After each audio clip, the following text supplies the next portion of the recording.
Hey guys, I just want to start off by saying that your life and my life are not dependent on any one person or any particular circumstance. I think that we often allow people and circumstances to dictate the success of our future or how happy we can be. I was married to my ex-husband for 7 years, and of those 7 years, I believe he cheated on me probably like 90% of the time.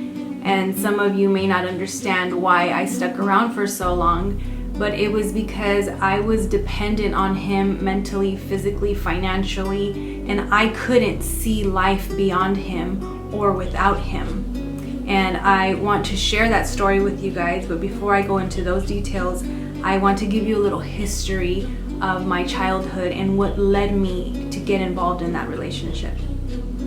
So most of my childhood memories consist of my father physically abusing my mother. My father struggled with alcoholism and being a drug user, and it would result in him being physically abusive.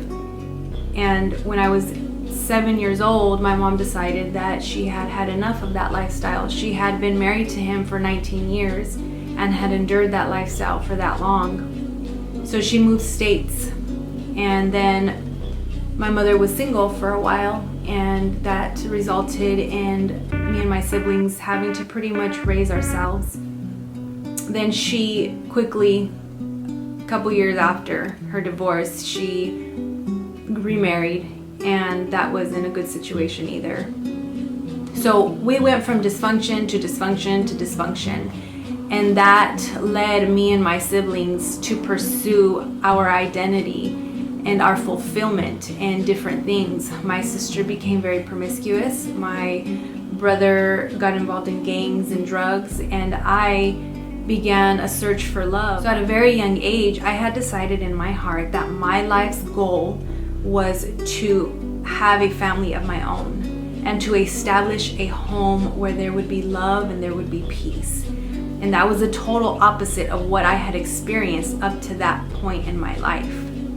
So I remember being in middle school and having these little boyfriends, and little did they know that they were potential candidates to be my spouse. And ironically, one of those little boyfriends is turned out to be my husband today, but that's another video. So at 13 years old, I meet this guy, and he's great.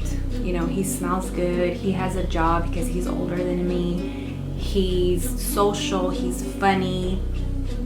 So we start talking and we start dating, and this is the first time in my life that I feel happy, that I feel fulfilled, that I feel loved. So by age 15, I find out that I'm pregnant. So let me explain this real quick to you. So up until 6th grade, I was a good student. I was a straight A student. I was in gifted programs. But then I realized that nobody really cared about my education. My mom was too busy to give me any kind of attention or to give me any kind of praise for my accomplishments. So that's kind of when I decided that I was just going to give up on school, and I literally stopped learning. So I was very ignorant to a lot of things. So I'm 15 years old, I'm like super sick, throwing up all the time. So I go to the emergency and I'm like, something's wrong with me. I tell them all my symptoms. They take some tests, and then the doctor comes in and he's like, your pregnancy test is positive. And I was like ignorant. I did not know what that meant. I was like, what does that mean? And he's like, you're pregnant. And I can't remember exactly like if I knew how like babies were born or made.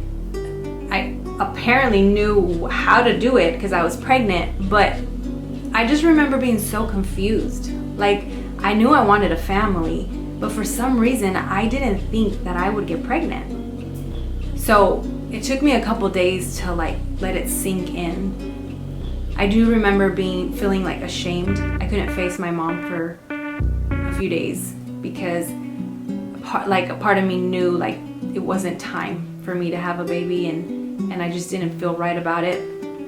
But other than that, like, I felt like this is my opportunity. Now I can create my own family and I can be happy forever. So I get through my pregnancy, I have my daughter when I'm 16, and then 5 days later I get married. And things quickly turn sour. So I started to notice changes in him, and just something wasn't right. And it wasn't until my daughter was about 1.5 years that I realized, and I had concrete evidence, that he was cheating. And that was a really tough pill to swallow. I became so depressed. I remember I couldn't even eat. I had no appetite. I couldn't even attend to my daughter. I remember just putting videos on for her, video after video, because my mind just wasn't there. I couldn't function. I couldn't even pretend to be happy for her. I was in so much pain. My heart was so broken. So during that time, I began to question my worth. I began to question, why am I not enough? Why doesn't he love me? And what's wrong with me?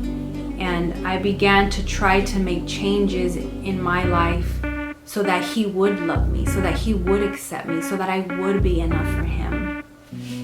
I went to the extreme of having another child, and now in retrospect, I know that it was an ignorant move, but I think it's pretty common with women that, we think that a child will improve the situation. So I had my son, but it didn't improve anything. So I'm in this situation, and I'm severely depressed, and thoughts that consumed my mind were, I will never love anybody the way I love him.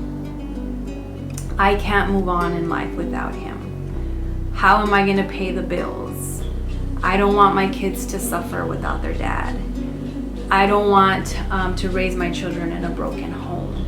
And I felt that we could not be happy without having him in our life.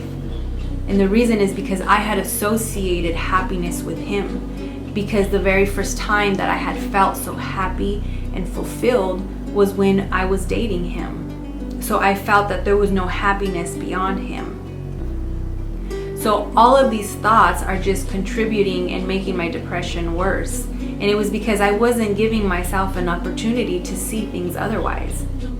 But because God is faithful and so gracious, he used that devastating, excruciating, painful season of my life to build character in me and to make me the strong woman that I am today. I'm not sharing this story to bash on my ex-husband. I hold nothing against him. I prayed for him and I have forgiven him, and I wish him the best. Nor am I advocating for divorce. The Bible says that God hates divorce, and it's for good reason. I personally know that divorce has a devastating effect, a lifelong effect on everybody involved. But in my particular case, it was time to let go.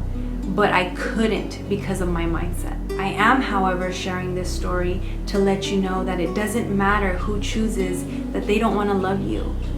It doesn't matter who abandons you, who betrays you, who lies to you or about you. Or perhaps it's not a person, perhaps it's a situation that you might find yourself in. And you feel that if this doesn't go through, or if it does go through, whichever may be the case, that your life is done, it's over. And you can't see beyond that. And that simply isn't true. If somebody doesn't want to love you, let them go. God will give you somebody that does want to love you. If a particular situation doesn't go through for you, it's okay. God can create another situation for you. Look at Job. He was stripped of everything he had. But because he stood firm on his faith, everything that was taken from him, God gave him a double portion of it. God has all the resources that you need. He is the one that opens doors, and he's the one that closes doors. And remember, he has your best interests at heart.